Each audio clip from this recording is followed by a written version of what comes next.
My wife cheated on a girls' trip, and one of her friends told me the truth. I always thought Jessica and I were the perfect couple. We had been together for years, and honestly, I couldn't imagine my life without her. We had so much in common. Same interests, same sense of humor, the same love for quiet nights in and spontaneous trips. Our friends used to say we were the ideal pair, and I guess I believed it too. It felt like we had it all: love, respect, and a shared vision for our future. We were planning something big for our 5th anniversary. We had talked about buying a house, maybe starting a family soon. There was talk of a vacation too, a getaway to somewhere warm, just the two of us. But a week before our anniversary, Jessica brought up a girls' trip. She said she'd been planning it for months, just a weekend with her friends at a beach resort.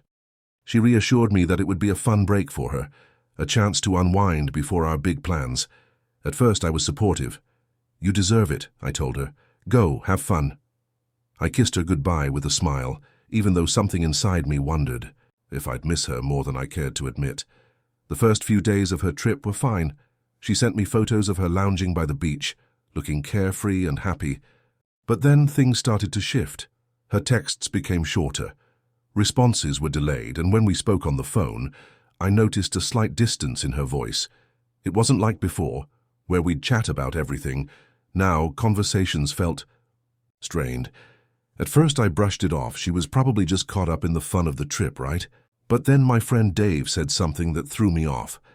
"I saw Jessica at a bar the other night," Dave mentioned casually. "She was with a guy who seemed really familiar. Looked like they were more than just friends." I laughed it off, telling myself it was nothing.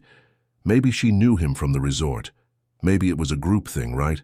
But the doubt was there, nagging at me. I started replaying moments in our relationship. How Jessica had been a little more distant lately. How intimacy had slowly faded. I wondered if I had missed something.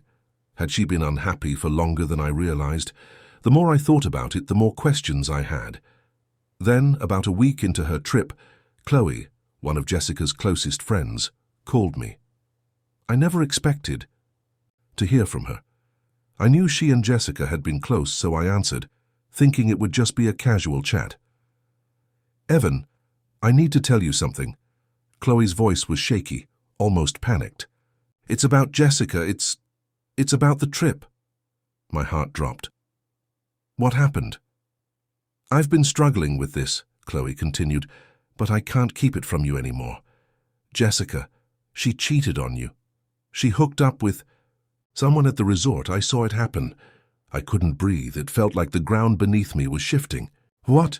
What are you talking about?" I asked, my voice trembling. Chloe took a deep breath before continuing. "It was after a night out. She got drunk, and she went off with this guy. I saw them together. I tried to talk to her about it afterward. But she just got defensive. I didn't know what to do." I could feel my stomach turn.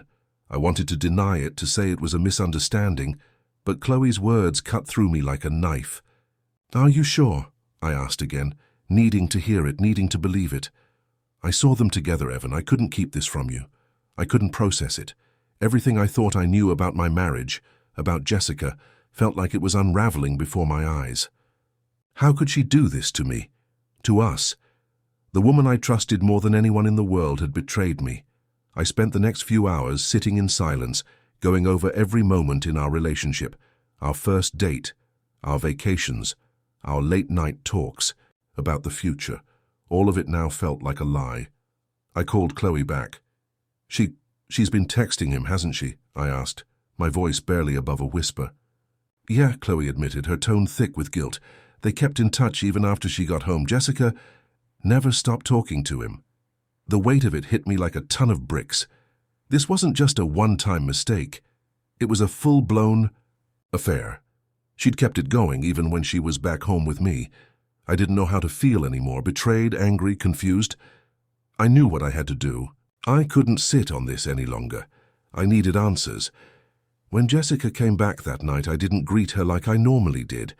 No warm hugs or kisses. I just stood there, waiting for her to say something. "Evan, what's going on?" She asked, her voice sounding confused. She had no idea what was coming. "I know," I said, barely able to look her in the eyes. She froze. "What do you mean?" "I know about the trip. I know about the guy. I know everything." Her face drained of color. "What are you talking about?" "I know you cheated on me, Jessica. I know you slept with someone else," I said, the words feeling like acid on my tongue. For a moment she didn't say anything. Then she broke down. "I didn't mean for it to happen. I was just so, I don't know, lost. You were distant. I felt neglected, and he paid attention to me." She was crying now, her hands shaking. "I'm so sorry, Evan. I never wanted to hurt you. I didn't know what to say. You betrayed me. You destroyed everything we had. I was looking for something, anything, to make me feel better," she said, her voice breaking. "It was just a mistake, I swear. I wanted to scream. I wanted to throw her out right then and there, but I didn't. Instead, I told her, 'I need you to leave. I need space. I can't do this anymore.'" The days that followed were a blur. Jessica apologized constantly, but her words didn't mean anything anymore. The trust was gone. I couldn't look at her without feeling sick. As much as I wanted to believe her, part of me knew that the damage had been done. I couldn't pretend everything was fine. She suggested therapy, but I didn't know if I could ever trust her again. Chloe kept checking in on me. She felt guilty for not speaking up sooner, but I reassured her that she had done the right thing. I needed to know the truth, even if it hurt. I spent days going back and forth. Should I fight for the marriage? Should I try to make it work? But every time I thought about it, the image of Jessica with that man popped into my head. How could I ever look at her the same again? Eventually, I realized that I couldn't rebuild what we had. I couldn't live with the doubt, the betrayal. I had to let go. The divorce was hard. I was angry, hurt, and exhausted. But as I signed the papers, something inside me shifted. I was free. And for the first time in a long time, I felt like I could breathe again. Jessica struggled after the divorce. She lost more than just me. She lost my trust, our future, and the respect of those around her. Chloe, too, had a hard time reconciling her role in it all, but deep down, she knew she had done the right thing. I focused on healing. I saw a therapist, spent time with friends, and rediscovered hobbies I'd neglected. Slowly, I started rebuilding my life, and eventually I found someone new, someone who made me believe in love and trust again. Jessica, on the other hand, spent months reflecting on what she'd done. She faced the consequences of her actions, confronting her insecurities and fears. I think, in the end, she learned something important, that honesty and self-awareness are crucial in a relationship. I've learned so much about myself through all of this. I learned that my worth isn't tied to anyone else's approval. I learned that I deserve respect and love. It's been painful, but I've grown stronger for it. And I know now that I'm capable of moving forward, with or without anyone's approval.